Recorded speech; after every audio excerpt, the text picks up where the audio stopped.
O que aconteceu ontem com o dólar? O dólar fechou abaixo dos R$4, né? A gente estava acostumado já nessa cifra acima dos 4, fechou 3,90 e alguma coisa. E a Bolsa bateu novo recorde aí. A que se deve, Sami? Vamos lá, falando de ontem primeiro, cenário externo, primeiro ponto. A Bolsa de Nova York bateu recorde também, teve uma alta de 0,56% a 3.039 pontos. A primeira coisa foi de fora, Bolsa de Nova York subindo. Segundo, Brexit. A União Europeia aprovou o pedido de prorrogação do prazo de saída do Reino Unido, que foi de 31 de outubro deste ano para 31 de janeiro de 2020. Quanto mais suave, quanto mais acertada a saída do Reino Unido, melhor para o mundo inteiro, melhor para as bolsas e acaba também rebatendo o Brasil. Também, vindo de fora, os Estados Unidos está com uma briga com a China de tempo. Sim. Mas, ontem, os negociadores americanos declararam que as conversas estão avançando em relação aos negociadores chineses. Então, essas três coisas tiveram impacto positivo. Muita gente pergunta, e a Argentina? A Argentina teve um governo de oposição, teoricamente contra os mercados. Mas a vitória do Alberto Fernandes, não sei se fala Fernandes ou Fernandes, ele já estava prevista faz tempo. Então isso já estava no preço. Inclusive na Argentina a coisa tá feia lá, não é de hoje. Eles até limitaram a compra de $200 por mês. Então o argentino só pode comprar $200 por mês por contas bancárias e $100 por mês em dinheiro até dezembro, aí quando vão fazer isso. Mas como as coisas estão malucas na Argentina, a Bolsa começou subindo 6% ontem, a Bolsa Argentina, e fechou 4%. Então essas são as notícias, além, óbvio, do Brasil ter um bom momento, tem uma agenda do ponto de vista econômico bastante positiva, vão votar agora o Pacto Federativo, o desengessamento das contas, também tem reforma tributária pela frente, então vai tudo bem. Agora, se a gente falar do dólar hoje, o dólar hoje opera já com uma pequena alta, 0,19%, a R$ 3,99. Já o Ibovespa, ele estava em queda, vamos ver se recuperou. Não, ele ainda está em queda, 0,53%, sendo negociado a 107.613 pontos, Edgar. Ô Sami, ontem o deputado federal Eduardo Bolsonaro fez um post que eu queria que você comentasse, dizendo o seguinte: para quem reclama que o dólar está a R$4 aqui no Brasil, imagina na Argentina que está quase 60 pesos. Está correta essa avaliação do deputado? Essa conta não está muito precisa.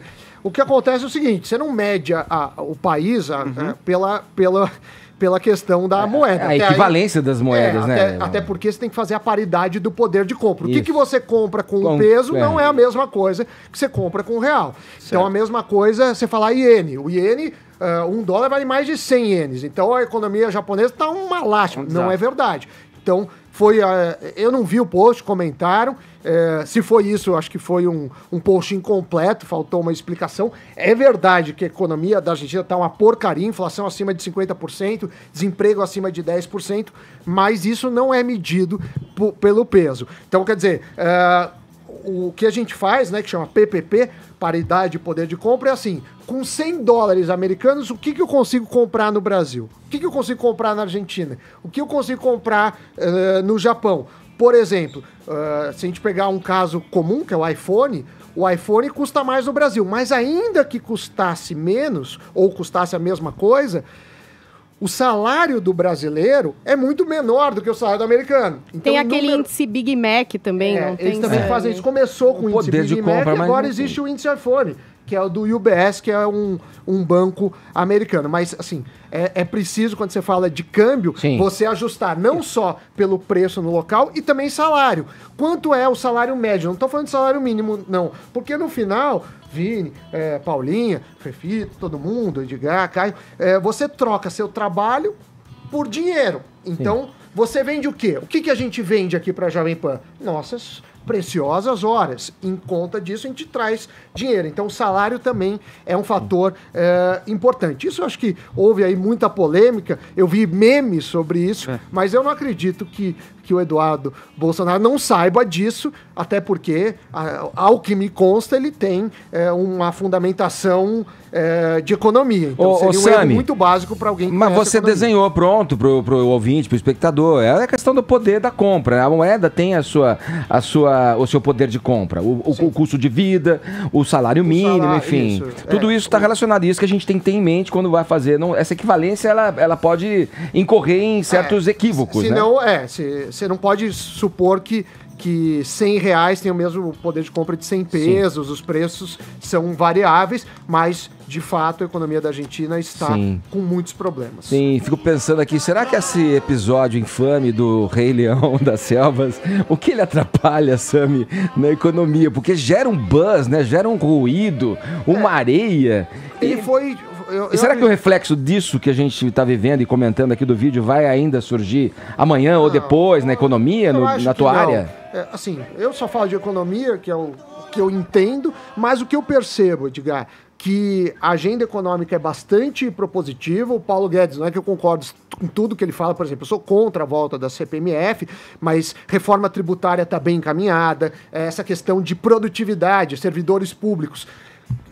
Quando eu falo isso, tem que tomar cuidado. Claro que tem muitos que trabalham bem e que talvez até mereçam ganhar mais, mas tem outros que ganham muito, até por situações ou não trabalham com uma produtividade. Então, estabilidade precisa ser revista e, principalmente, quanto esse funcionário gera. Então, acho que é um caminho que é maior do que o viés político para um lado ou para o outro. A gente sabe que o país tem problemas. Tributário, por exemplo, você tem um problema que os mais pobres pagam mais impostos. Vamos supor um refrigerante. Você compra uma latinha de Coca-Cola, sei lá, 50% é imposto. Então você está pagando R$3, R$1,50 é imposto. Mais R$1,50 pesa a mesma coisa para quem ganha um salário e para quem ganha R$200 mil.